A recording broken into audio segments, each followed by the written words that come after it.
This happened a couple of years ago, right before school ended. It was the last day of 8th grade. It was exactly what you'd expect on the final day of middle school. Excitement and bittersweet goodbyes. Everyone was running around scribbling signatures and cheesy messages in each other's yearbooks. My middle school was huge. Easily over 1,000 students. So to keep things manageable, the teachers collected our yearbooks and passed them around to different classrooms, making sure everyone who wanted to got a chance to sign. I'm sure you could see how that could create problems. Anyone who wanted to could write whatever they wanted in anyone's yearbook. The teachers tried their best to prevent things from getting out of hand, but I knew a few kids who wrote some mean messages to people they didn't like.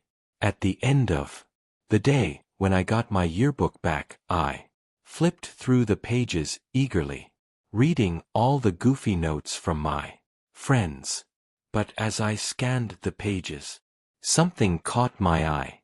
There was a signature below the face of someone I had never seen before.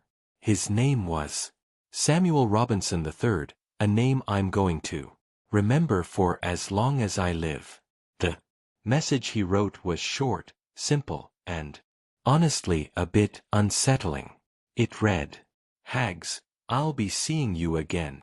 I stared at the page, confused out of my mind.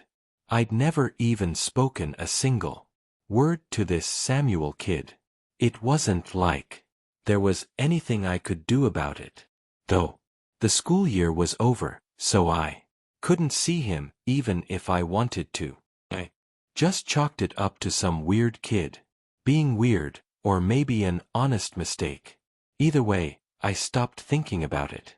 A few hours passed, and before I knew it, I was at home hosting a sleepover in my basement with my best friends Kevin, David, and Kieran. The four of us ate Doritos and played Call of Duty all night. My parents' bedroom was 3 floors above us, so we didn't have to worry much about keeping the noise down. We were messing around on my dad's rowing machine sometime just before 2, when we heard a sharp knock at the storm door. The sound instantly silenced us. Who the hell would knock on the storm door? It must have been someone who either didn't want to wake my parents up, or knew we were down there, or both. Didn't make sense. The person kept knocking in the same rhythmic pattern. I could tell Kieran was about to say something, and I couldn't stop him in time. In a loud and assertive voice, he asked who was there. I wanted to knock him out. He had basically broadcasted to whoever was out there that we were down there. My basement doesn't have any external windows, so it was unlikely that they had known we were down there. But now they did. After a long pause and no more knocking, a muffled voice answered back. He said, "Come around to the back door," in a high-pitched voice that genuinely sounded cheerful, like he was a friend of ours trying to join the sleepover. It was definitely a teenager's voice, too, and it didn't sound like someone who was pretending to raise their voice, either. I was pretty scared, I can't lie. My friends were seemingly unfazed though, like they thought it was somehow exciting that some random kid was outside my house. They insisted that I at least check it out, and even though I didn't want to, they pressured me into it. We crept upstairs, careful not to make too much noise. I approached the back door, slowly, trying to ignore the pounding in my chest. Through the narrow glass pane beside it, I could see a shadowy figure standing under the dim light. I got a little closer and his face came into view.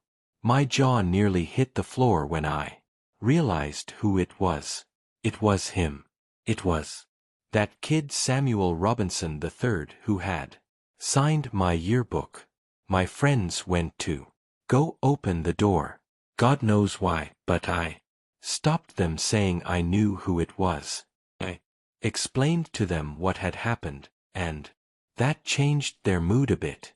Keep in mind, Sam was still standing outside while we were talking and he could definitely see in at us. He must have noticed how freaked out I was because he started motioning to the side of the house like he wanted me to go over to the window. You might be wondering why none of us were taking the situation more seriously. I honestly think it was because it wasn't like some older, strange man was harassing us. It was a kid from our own school. Still, I wasn't opening the door for him. Instead, I went over to my kitchen window and cracked it open just a tiny bit. My friends followed me and stood a little off to the side. He walked over to the window and I asked him what he wanted, telling him I recognized him from our yearbook.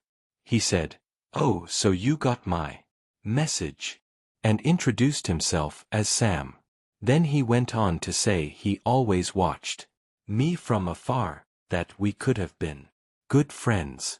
I agreed with him just so that I wouldn't piss him off, but there was 0% chance I would have been friends with this kid given any circumstances.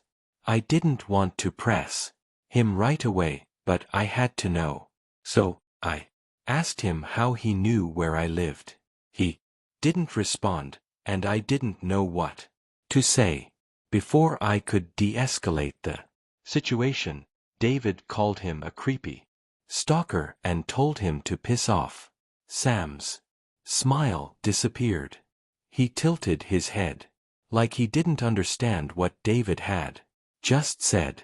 Then just as quickly, his expression twisted into something I can only describe as hatred.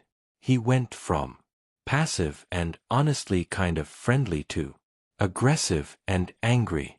He started screaming things at me.